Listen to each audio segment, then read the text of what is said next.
Hello, hello. Welcome to Biblically Speaking. My name is Cassian Bellino, and I'm your host.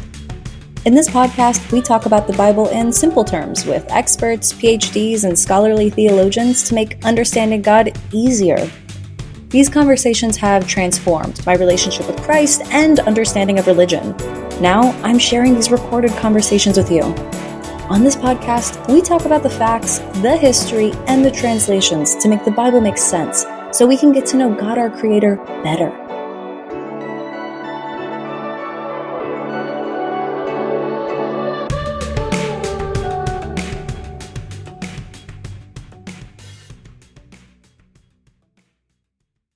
Hey, just wanted to sneak in a quick intro before we jump into the podcast.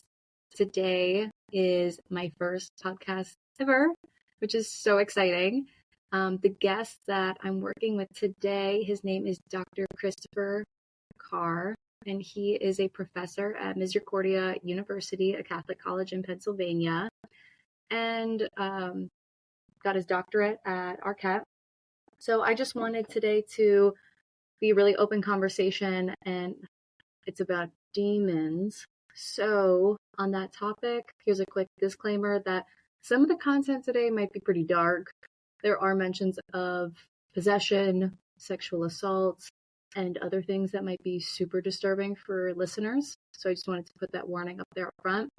And if that's not something you want to listen to, maybe don't listen to my first podcast, but definitely listen to my second. It'll be a lot lighter. All right, here we go. All right. Hello. Oh, am I supposed to say hi back? Hi. Here I've got Christopher Carr. Chris, do you want to introduce yourself just a bit? I'm so excited to host you today. Right. Dr. Christopher Carr. I am an assistant professor of religious studies at Misericordia University, which is in northeastern Pennsylvania, about 10 miles outside Dallas, Pennsylvania, which is near Wilkes-Barre. Nobody knows about Dallas, Pennsylvania. Got my training at Marquette University. Before that, I taught at Caldwell College, which is in North Jersey. And I'm basically a jack of all trades on the systematic side. You know, there are lots of different sub-disciplines in theology with biblical studies, historical theology, morals, and systematics, which is studying doctrine and how it all interrelates with other doctrines. So that tends to be my area, and I dabble in a little history too. That's interesting. I wasn't really aware of what systematics were, but it's good to know you kind of understand how they all interact together. They'd better. But since we can't all be experts in everything, you know, a lot of those other fields require languages. Now, in theory, mine would require some French and German because of all the theologians that France and Germany produced. Though I do know people who know a lot of Polish because of Pope John Paul II. If you are in historical theology, you'll need a lot of Latin. And obviously for biblical theology, either Greek or Hebrew. Okay, so you don't speak, you can't read the Aramaic texts. You can't translate Hebrew. I might be able to recognize that it is Aramaic, but that might be as far as I'm able to go. And okay. I assure you, my French and German are purely cosmetic. Same. Well, I'm really excited to talk with you today. Do you mind just briefing a little bit about your angelic studies? I know we'll get into it a little bit, but really that's the reason I wanted to talk with you about the subject today, which is going to focus around demons. But you have a specialty in this that makes you really particular as a guest that I'm really excited to kind of glean that expertise from. All right. Well, I am not the most expert of experts, but over the course of my studies, I've had occasion to meet exorcists, and I gather information from them anecdotally about the sorts of things that they've had to, people they've had to work on and experiences that they've had. Sorry to interrupt, but how do you casually meet an exorcist? Well, first of all, you start by walking around in theological circles, and that way you meet a lot of clergy, and then odds are you're going to bump into one who's done deliverance ministry of some kind. Now, okay. It's a little, I don't know if it means if you got to get lucky, but by and large, the rule is if you are in deliverance ministry, which I am not, by the way, you don't advertise the fact that you're in deliverance ministry. Because if the word gets out, then people who really are devotees of Satan and the bad guys, they can then know who to target. Oh, And there is such a thing as retaliation, and you don't want to be part of that. oh my gosh. And it's also important for the privacy of the individual who's suffering. I mean, Yeah. if everybody knows that, Father Joe out there is the diocesan exorcist, and you see him arrive unexpectedly at your neighbor's house, that'll start people talking. And when people talk, it mushrooms, and all sorts of things. So in order to protect the privacy of the person involved and to protect the exorcist and anybody who happens to be on his team, it's important to keep this under the radar. Is this like a very niche or very common field, do you think? Regardless of confidentiality and people keeping it secret, are you saying that, it's pretty common for people to kind of go into the deliverance ministry?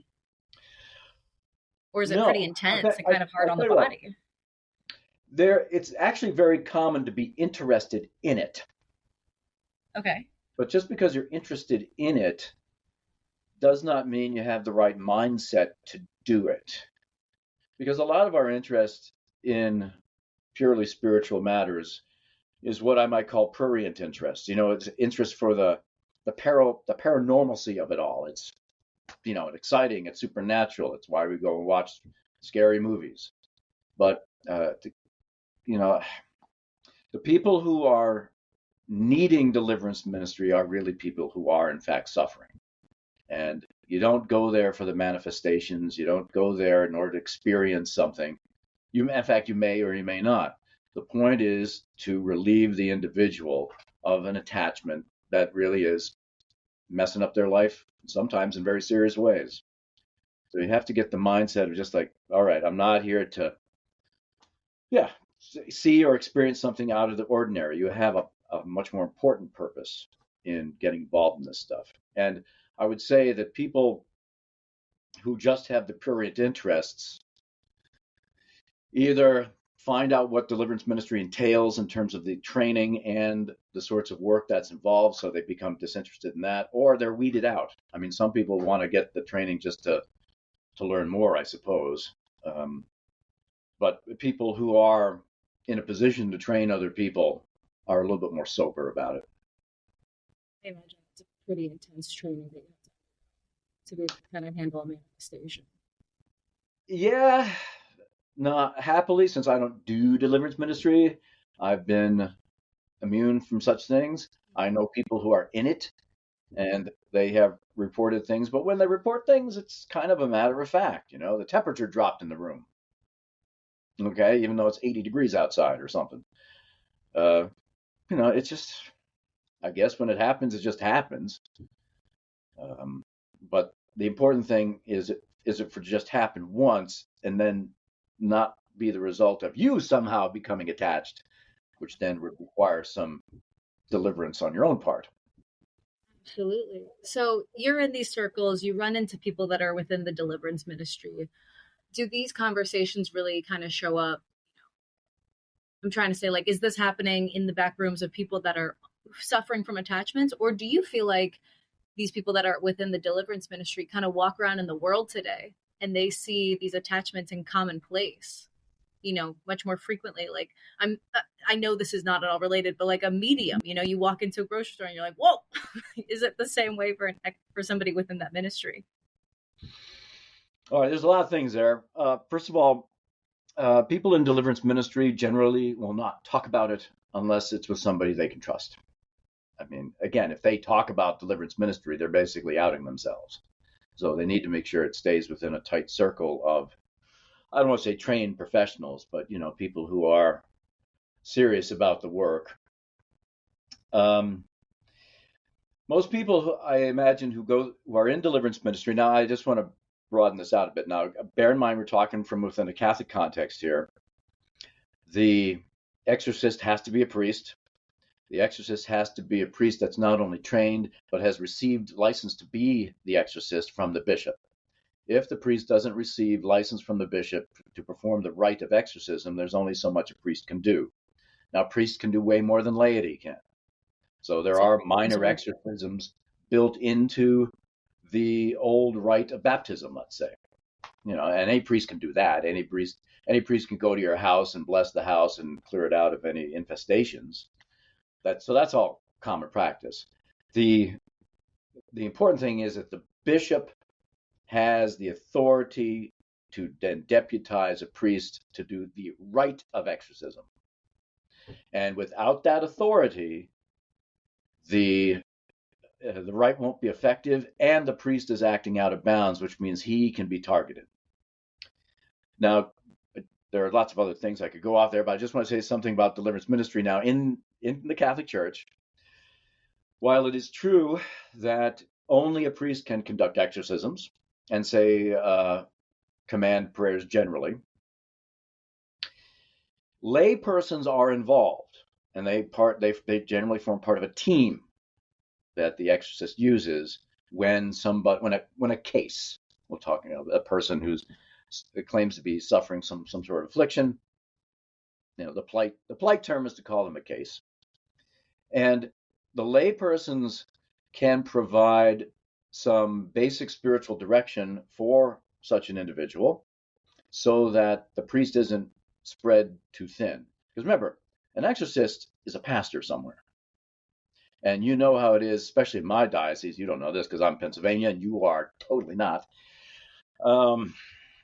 We've got 110 something parishes. We've got 90 something priests. And within 10 years, we're going to be down to 60 something priests.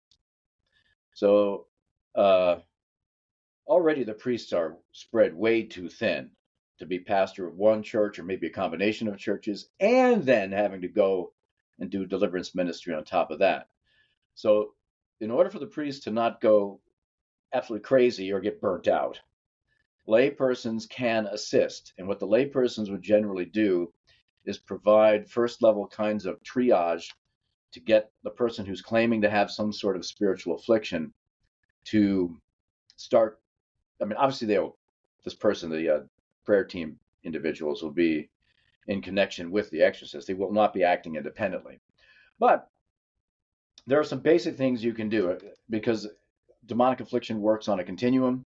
So if a lay person has been designated by the exorcist to interview a potential case, then that lay person can, conduct the interview, ask some questions, background exposure to seances or ouija board. Like a family member, or is it any lay person?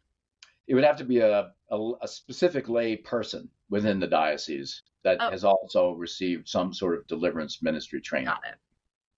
And the lay person would then advise this individual, this case, that yes, they will be in contact with the exorcist about who they are and the information that they gather. But the lay person would then also say, all right, look, you need to attend Mass every Sunday. You probably have to go to confession, if not every week, at least every month. And there are steps that you can follow. And then that person has to do whatever that protocol is for 30 days and then report back. And then they can determine how to proceed from there. And finally, I would say, while there are lay persons who are on deliverance teams who are just schmucks like me, and I'm not on a team, I'm just a schmuck without being on a team. There actually are people with certain gifts where they can sort of discern whether there is it's a certain kind of spirit, or discern how a particular bad spirit may have come into a person's life. They can be kind of sensitive that way. Obviously, not everybody has that sort of gift, and I think if a person is aware that they do, then they would actually have to go through some discernment process to make sure that their gift isn't being used against them. And then, of course, they have to continue to lead a holy life so that the gift can actually still be of benefit to other people. So, yeah, just being on a deliverance team doesn't give you psychic powers or something, and you walk around the grocery store and you see demons attached to some person walking down the aisle. That's not a thing. At least it's not for me. So maybe. So I think I may have covered everything that you had in your broad question. Anything I leave out? A blanketed question. Could you give an example of someone's gifts being used against them?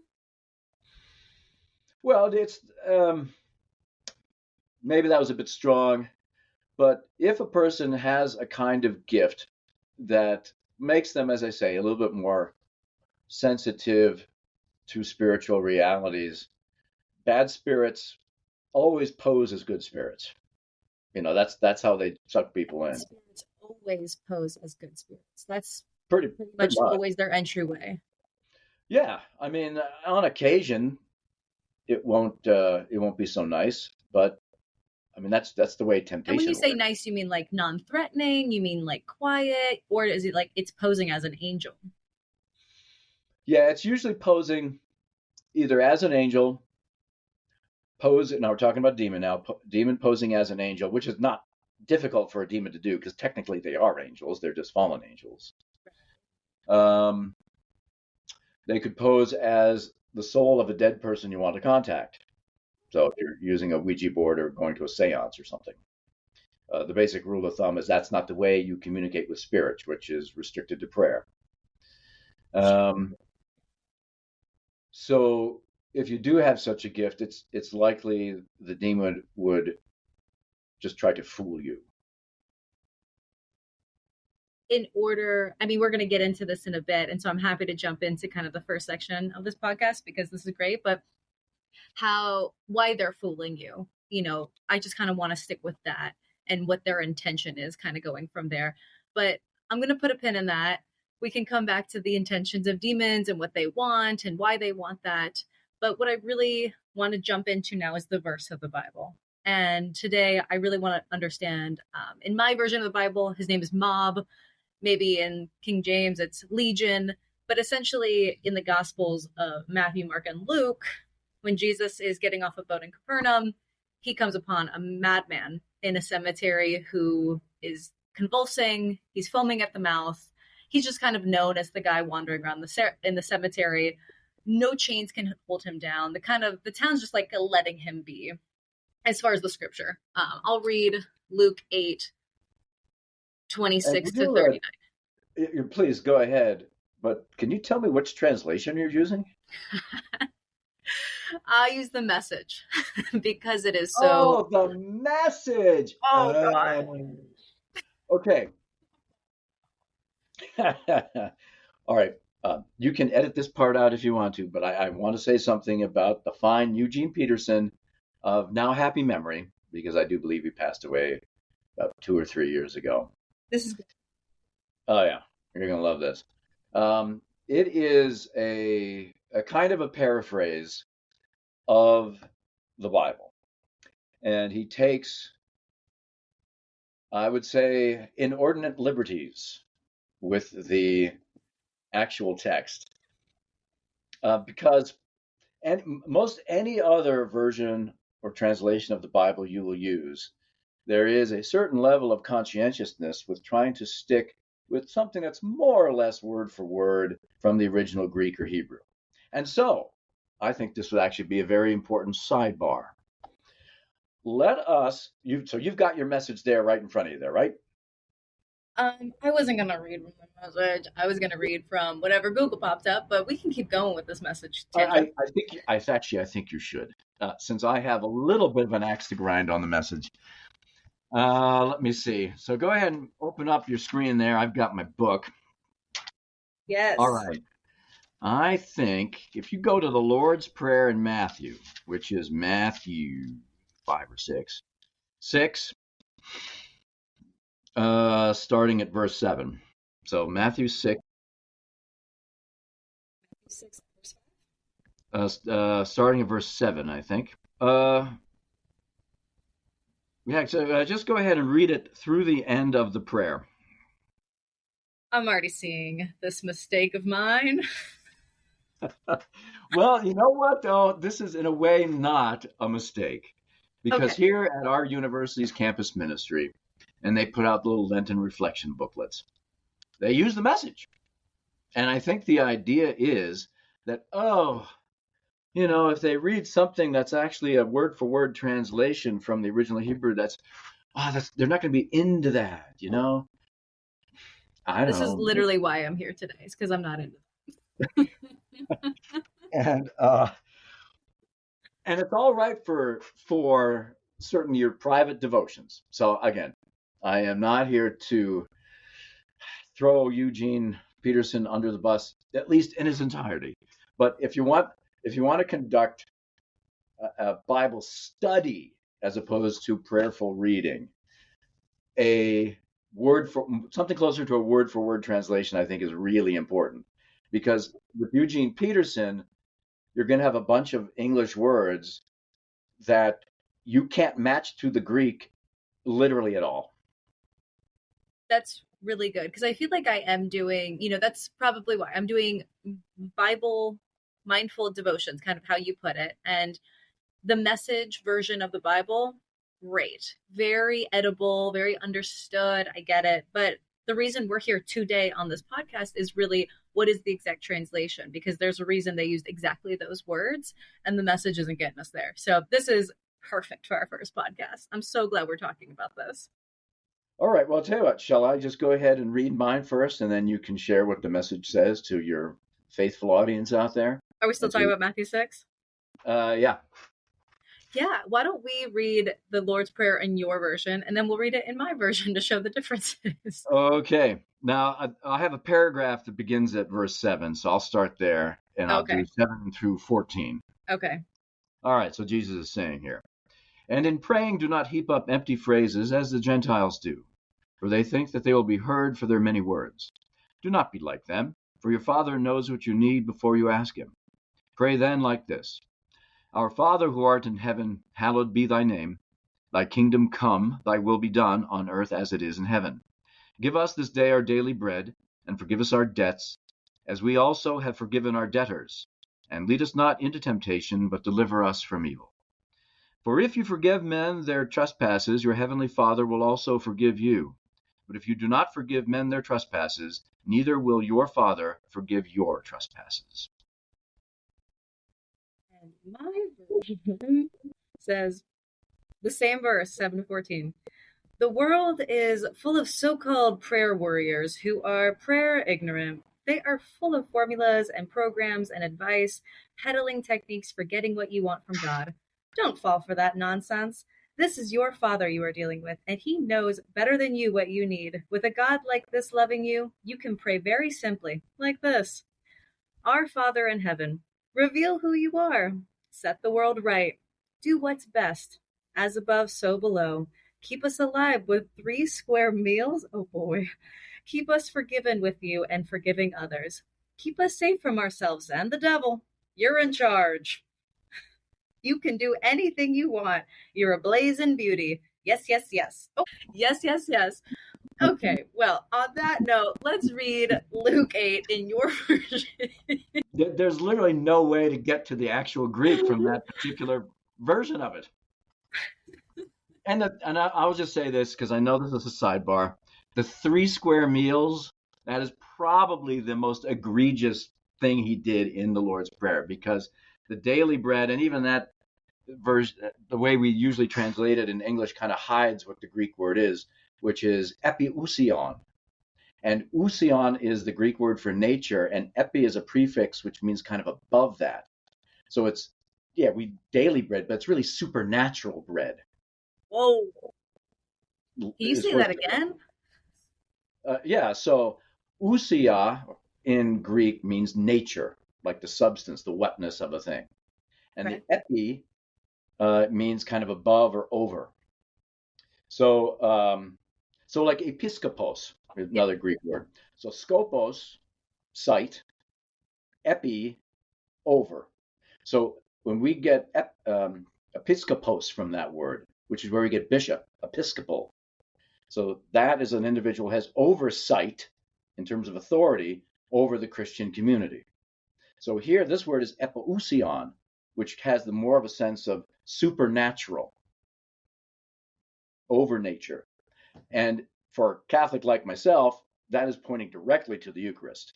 Now, even the word daily doesn't really do it justice, but you're not going to get 3 square meals a day and get you to epousion. At least daily bread, at least you can find, what is the actual word for daily? Because one word is trying to match one word. So it's there's a lot that gets lost, I'm afraid, in Mr. Peterson's version of things. Wow, you're such a good guest. I'm so glad you're here. Well, we shall see now. So that's why it's like mob. He's calling it mob. It's always legion. I don't even know what the Greek word is. I have to look that up. But all right. So where are we, Luke? Then. Okay, so why don't we actually do Luke 8:26-39, and I have the NIV version here, but That's good. All right, we'll go with that one then. So Luke 8:26-39, the verses. So they're talking about Jesus and his disciples. They sailed from the region of Geroncensus, which is across the lake from Galilee. When Jesus stepped ashore, he was met by a demon-possessed man from the town. For a long time, this man had not worn clothes or lived in a house, but lived in the tombs. And when he saw Jesus, he cried out and fell at his feet, shouting at the top of his voice, "What do you want from me, Jesus, Son of the Most High God? I beg you, don't torture me." For Jesus had commanded the impure spirit to come out of the man. Many times it had seized him, and though he was chained hand and foot to be kept under guard, he had broken his chains and had been driven by the demon into solitary places. Jesus asked him, "What is your name?" So at this point, Jesus is holding the demon, like he's separated the demon from the man at this point. I think what's probably happened there is that the demon has manifested in this man. So it's not like the demon is standing outside him as a separate, shapeless form. Usually, if you are communicating with a demon through a possessed person, the possessed person is the go-between. And the person, basically the demon is speaking using the body of the possessed person. Okay, so Jesus asked him, "What is your name?" And the person, but the demon in the person, said, "Legion," he replied, because many demons had gone into him, and they begged Jesus repeatedly not to order them to go into the abyss. When they say abyss, because it's capitalized, it's a proper noun, they mean hell? Mm-hmm. Yes. Okay. So why wouldn't they want to go back to hell? Isn't that their home?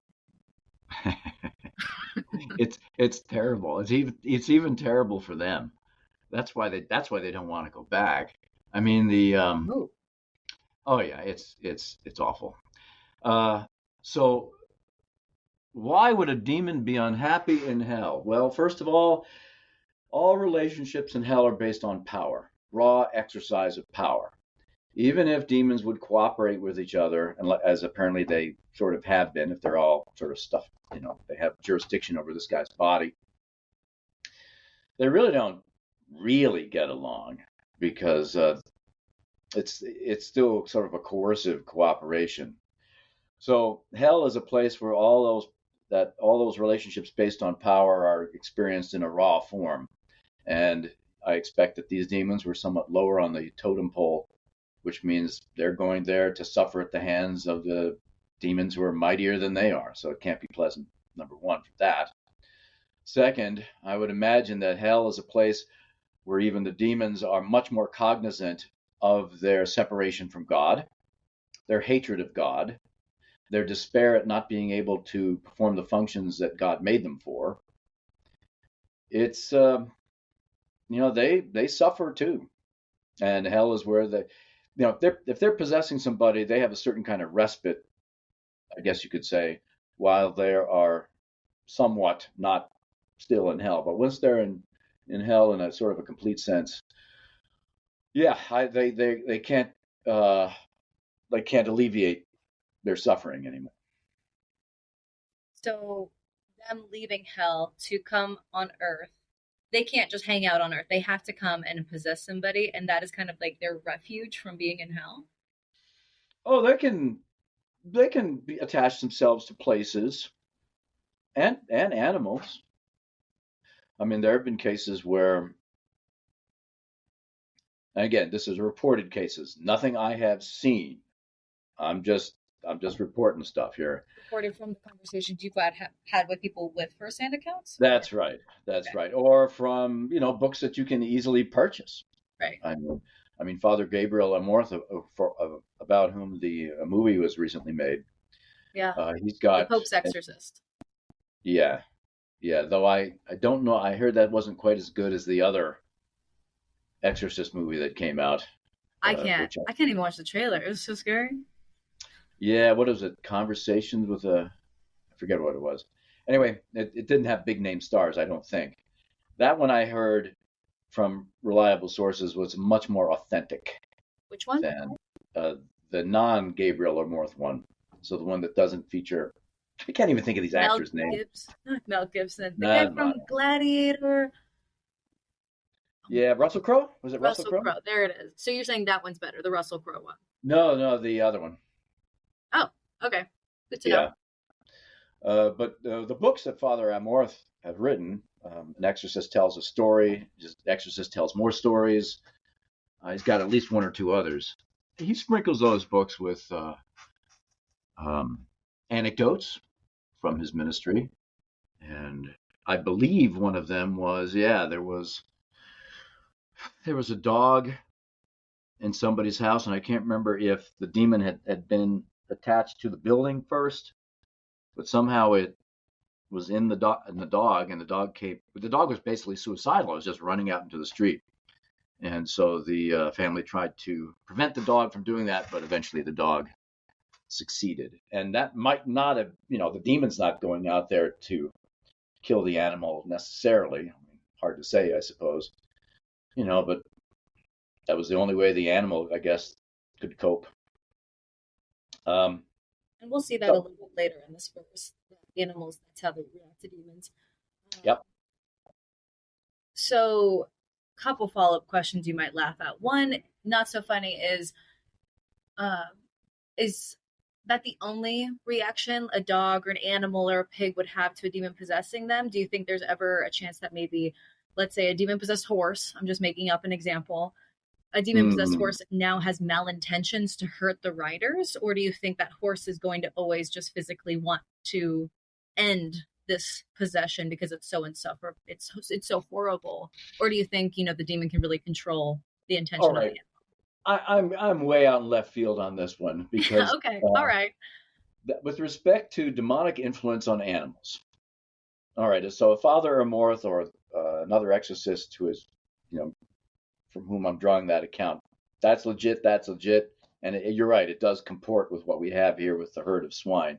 Okay, so if we're talking about demonic affliction on animals, some animals are actually more sensitive to spirits than we are. So if there is like a haunted house, right, which usually means that there is some spirit there that shouldn't be there, the animal will, if it's a cat, arch its back and run out of the room, or the dog might slink away in fear, and we're just like, what's going on? I don't see anything. Some of those animals are a little bit, for whatever reason, are able to sort of pick up on other presences in the room, and if they can tell it's giving them the heebie-jeebies, they will get out of there. So an animal can just, for self-preservation's sake, leave the room. There is also, however, a case that I remember reading in a book written by a psychiatrist who was skeptical about demonic possession, but then over the course of his professional work encountered more than one occasion where normal means of therapy and medicines just did not help the person at all, and then required spiritual intervention. Now, this psychiatrist was somebody who then became a little bit more interested in deliverance ministry and began to know his local exorcist. And this is important for an exorcist to have access to these medical professionals, because a lot of behavior that people might exhibit from demonic affliction really does have a natural cause.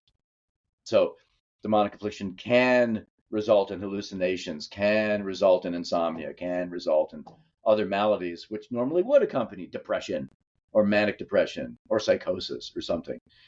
So it's important to have medical professionals around, because the first thing you want to do before conducting spiritual relief on somebody is to give them an opportunity for natural solutions first. And that seems to be the way to go. You determine whether or not this is naturally caused and naturally treatable. And if it isn't, then you go ahead and impose upon the time of people who are in deliverance ministry.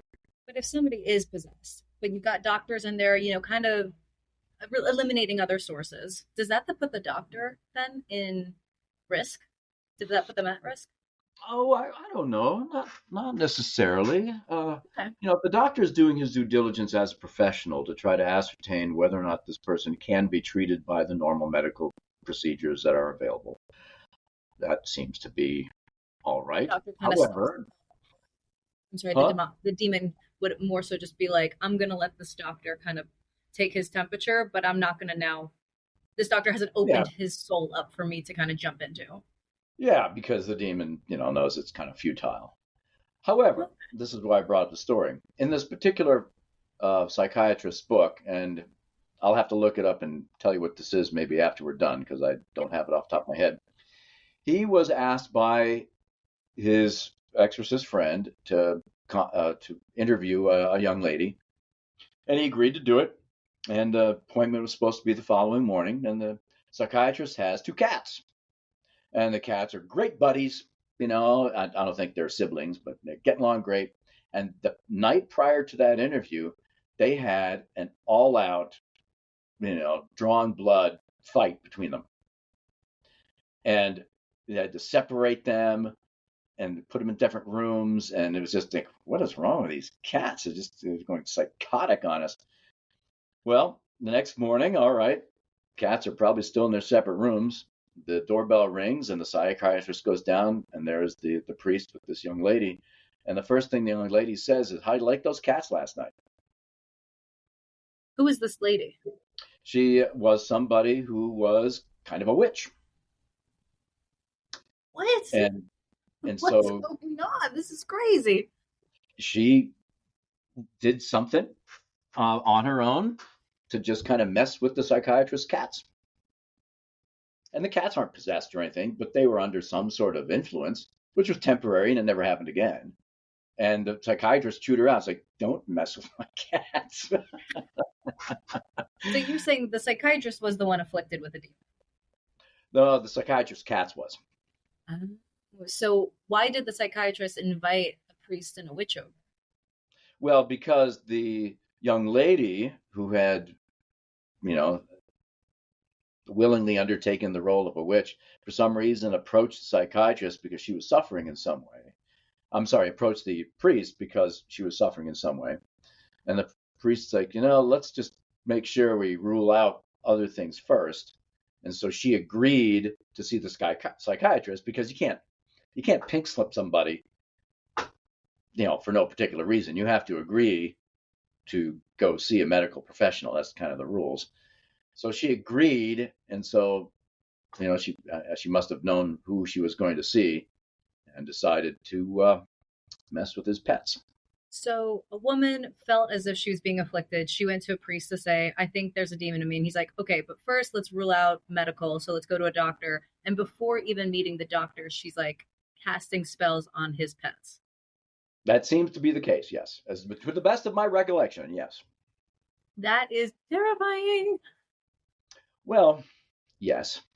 Now, could the psychiatrist have done anything? I don't think he would have had the foresight to realize that this sort of thing would be a possibility. And obviously, guys, it is super, super rare. Right. Your pet is fine. It's great. Okay. If they're crazy, they're probably just regular old crazy. It's cool. Because cats, animals, pets, dogs, they all have their personalities, so to speak. So just because they have a personality that you don't happen to like. Anyway. Interesting. So that's a very interesting story. I'm going to pivot, and I had a follow-up question, and then we'll finish the verse, and then we'll get into the modern day equivalent. Yes, the verse. What happened to that? Go on. So one thing, just to wrap this up, is I am not in this world. I watch scary movies, and then I ask questions. That's basically where I'm at in my understanding. So I just watch a scary movie. And this is very relevant. It's called Talk to Me, and I think that if anybody watches that movie, they should understand the spiritual warfare of that type of movie. I recommend it because it's a good scary movie. I don't recommend it from a open your soul to the devil type of way because I feel like there is some sort of infiltration in that way. That's just my personal opinion. But in that movie, they're saying, oh, if you essentially are possessed by a demon in the movie that they're allowing in consensually and you die, then the demons got you. They got your soul. I feel like that's almost common in scary movies, but I'm curious if that's actually based on anything real.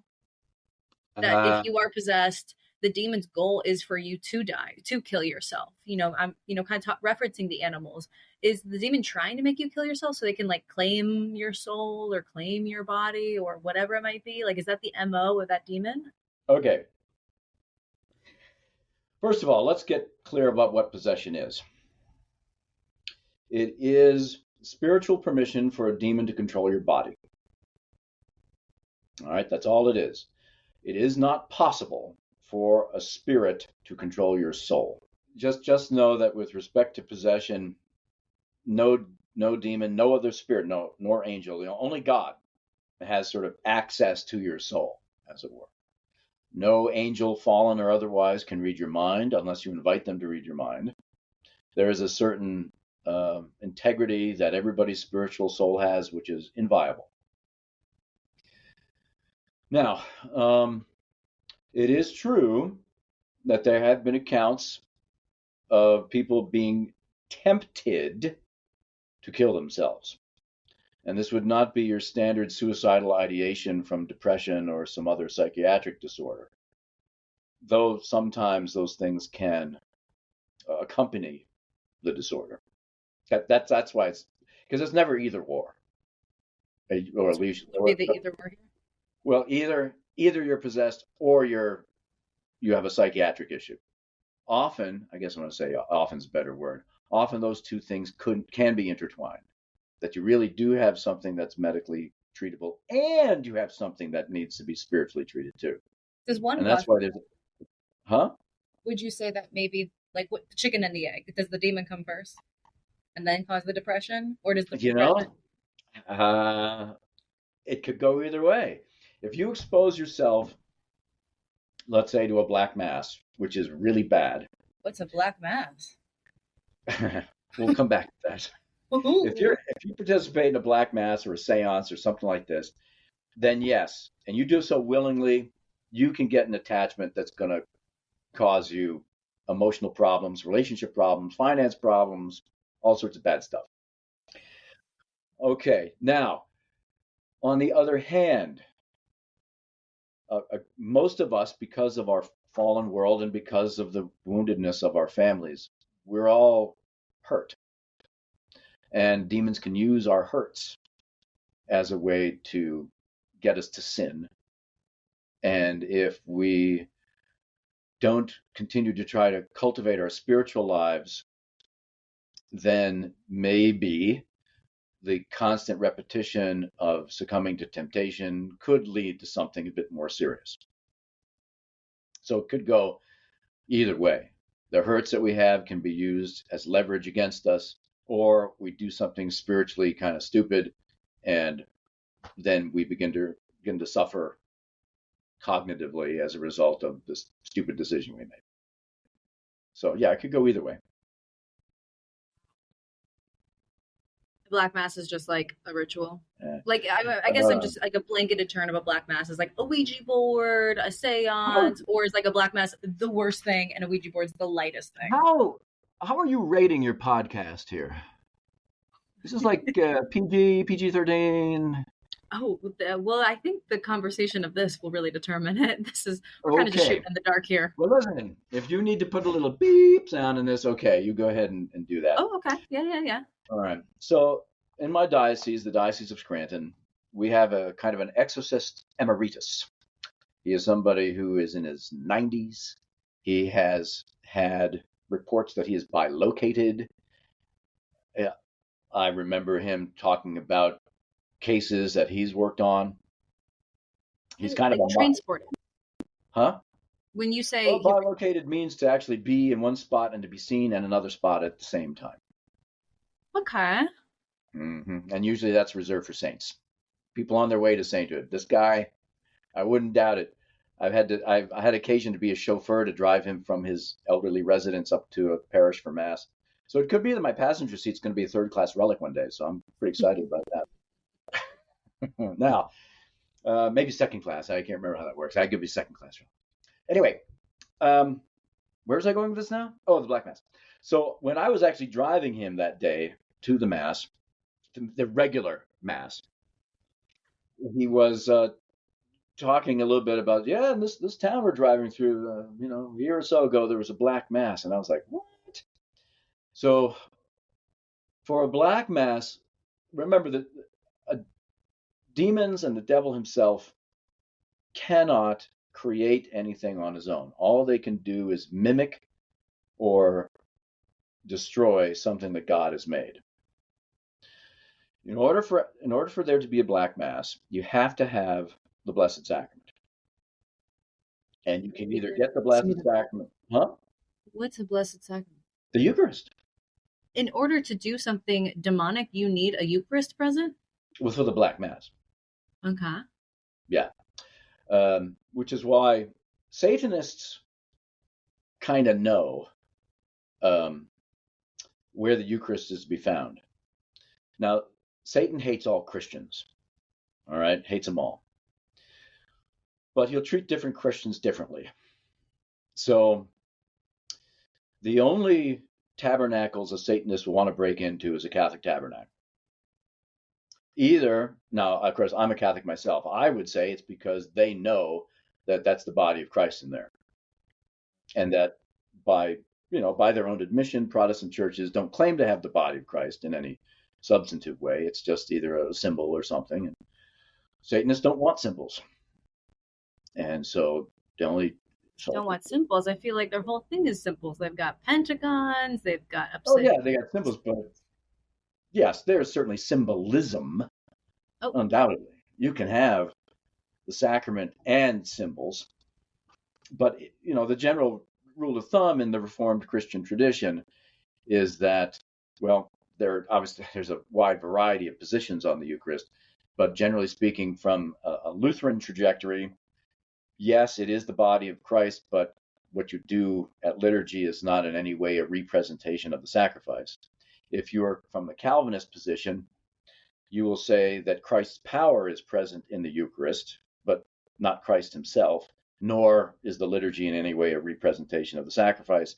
And then there's the Zwinglian approach. Nobody knows Ulrich Zwingli, but he's the one responsible for saying what you do on Sundays is clearly just a symbol. We're just taking communion, doing it because Christ commanded us to do it. Are you referring to taking communion? When you say what you do on Sundays, you're referring to taking communion? Or the what you do with the bread and wine, just the blessings over it prior to receiving communion. So, regrettably, because of the divisions in Christianity, there are a number of different tracks, and every church kind of has their own spin on one of those four possibilities.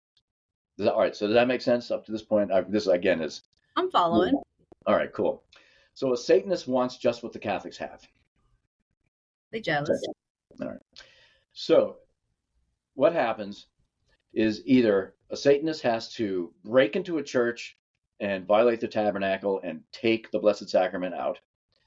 They pose as a faithful person, and when they receive communion in the hand, they simply walk out with it, which is why I'm not a big fan of receiving communion on the hand, because at least you put on somebody's tongue, it's almost assured that it's going to be consumed like it should be. Or you have to get an apostate priest to consecrate the host. Consecrate like the bread, or consecrate the person taking? Oh, no. When we talk about consecration with respect to the Blessed Sacrament, we're talking about consecrating the bread and wine so it becomes the body and blood of Christ. So only a priest can do that. And if you have somebody who's been validly ordained a priest, and then that guy, for some reasons, becomes a minion of Satan, his priestly powers remain with him. Oh. And so he can, in fact, validly but illicitly consecrate bread and wine as the body and blood of Christ, but he does so to advance his own damnation more than anything else. So at Mass, the Mass has a marriage-like structure to it. Christ is the bridegroom. All of us are brides, including me. Yeah. So you think about the relationship between a man and a woman in kind of a more, mundane sense. It is the man who gives of himself and the life principle that's within him, and it's sort of feminine to receive that, and in receiving becomes fruitful. So there is, in fact, a supernatural analogy that happens at every Mass, where Christ, the bridegroom, gives of his life, which is himself, which then every Christian receives. So every Christian is a bride of Christ. That's why the church as a whole is talked about as the bride of Christ. So sweet. Because, isn't that? So a man's spiritual life is a lot different than a woman's spiritual life, because there's a certain symmetry, you might say, between the way you're actually created physically and the way you relate to Christ spiritually. But in order for me to be the man Christ called me to be at a privileged moment, I have to be feminine in a certain way in order to receive the graces I need to be masculine. Confusing. It's there. I know. I'm sorry to throw this all at you one time. So what happens then at the Black Mass? Satan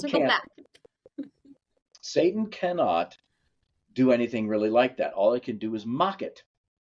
So here's this 90-year-old guy sitting next to me in the car saying that there was this woman that he had to, had a case with this woman who made herself the primary subject of the Black Mass, which basically means she had to be a virgin. She had to be on the altar of the Black Mass without clothes. And then the Eucharist, somehow obtained, had to be stuck inside her and not her mouth. And since that was meant to be a complete mockery of the marital structure of the Mass, quite naturally, anybody who's there, the officiant of the Mass, and obviously the poor young woman who agreed to be the receiving end, they got problems.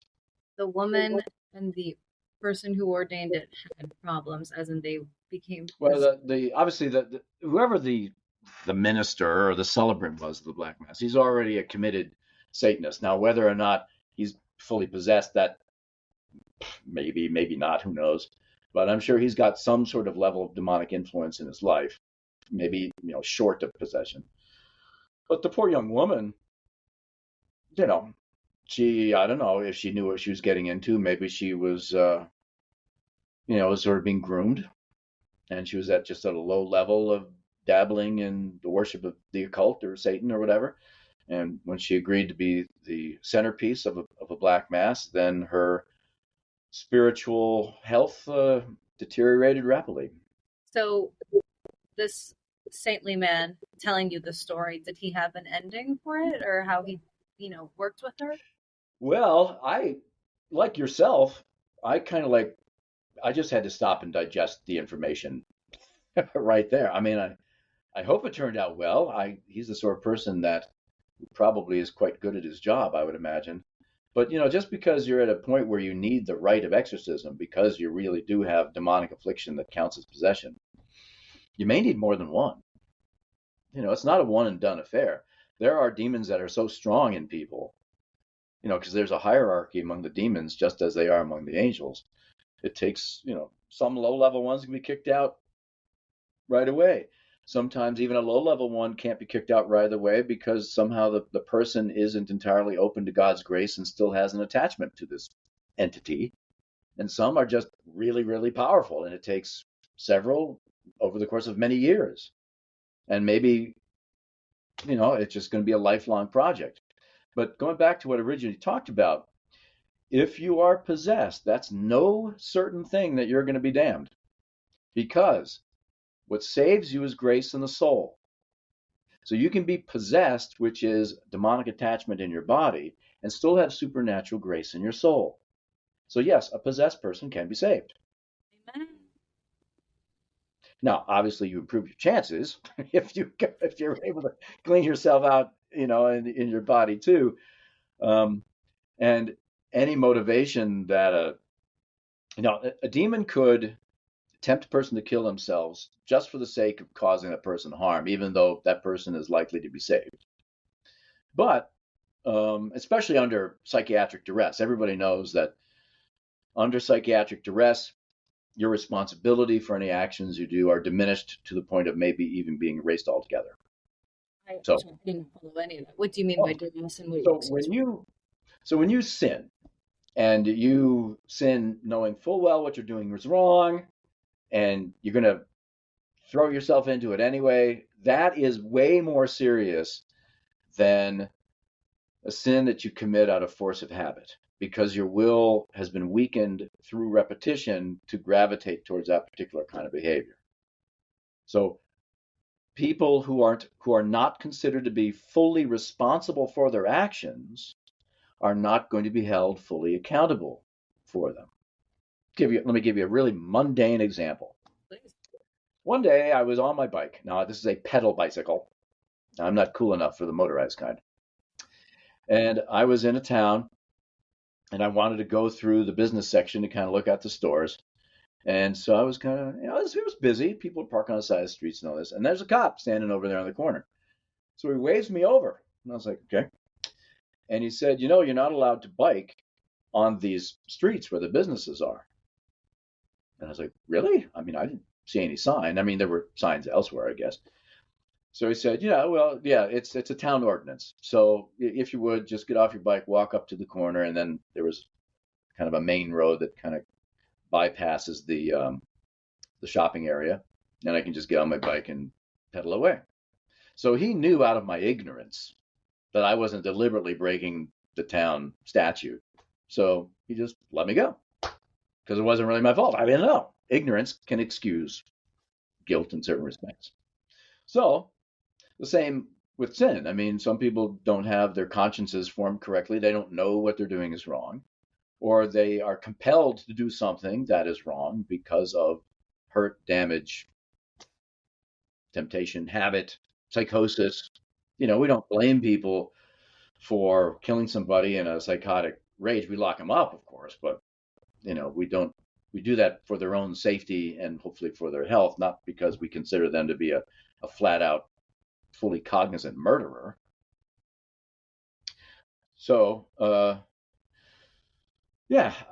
if you don't, gosh, now I've got off track. Why am I making this distinction again? What's going on?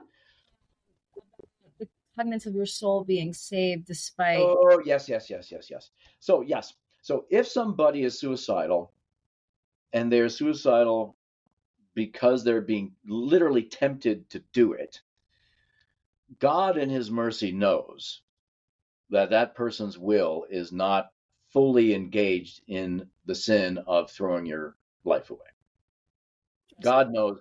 God can see into your soul. He can see into your mind. He can see into your heart. He's the only spirit that can do that, because, being omniscient and infinitely powerful.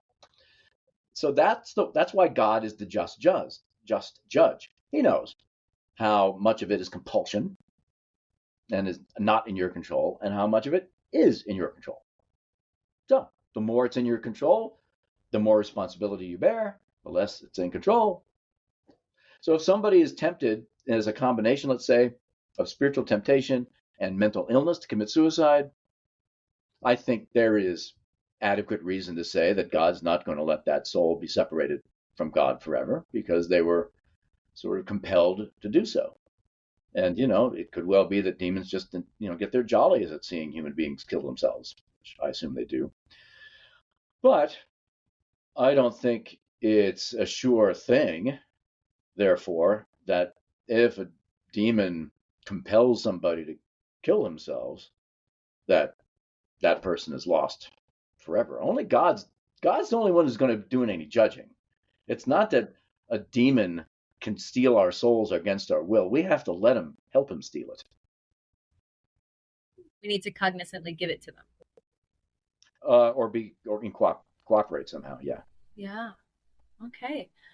That really answered my question. Thank you. I'm just going to finish the verse. I mean, we're kind of answering all my questions as we move along. So this is fantastic. Okay. Just to catch us up, we talked about he didn't want to go back to the abyss. The demon didn't want to go back home because home wasn't fun. So just continuing with verse 32, a large herd of pigs were feeding there on the hillside. The demons begged Jesus to let them go into the pigs, and he gave them permission. So again, Jesus has to give them permission. When the demon down the steep bank into the lake and was drowned. So very on point with the pigs not being able to handle the spirits. Is that what you're assuming here, that it was just too much for them?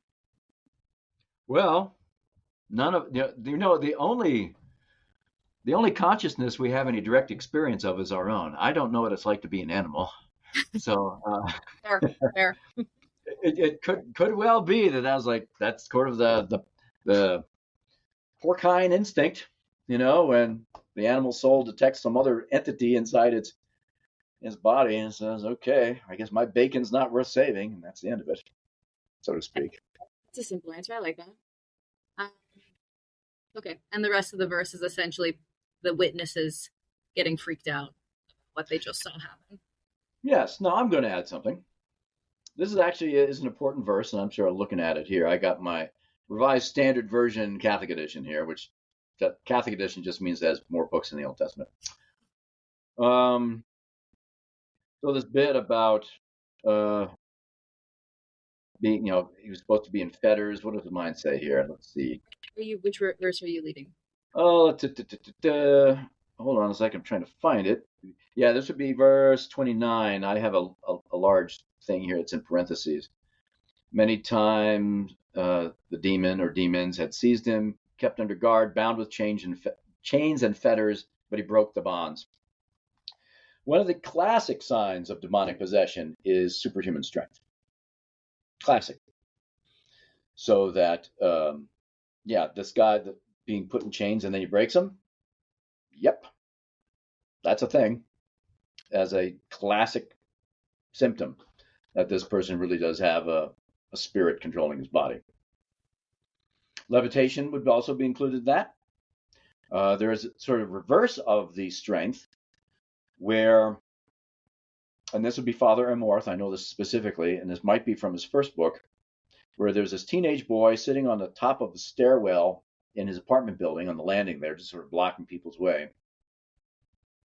And this was an individual who was a case of Father Amorth, and he was just being belligerent. So the kid was possessed. So, two big, strong Italian police officers go to lift him up, and they can't.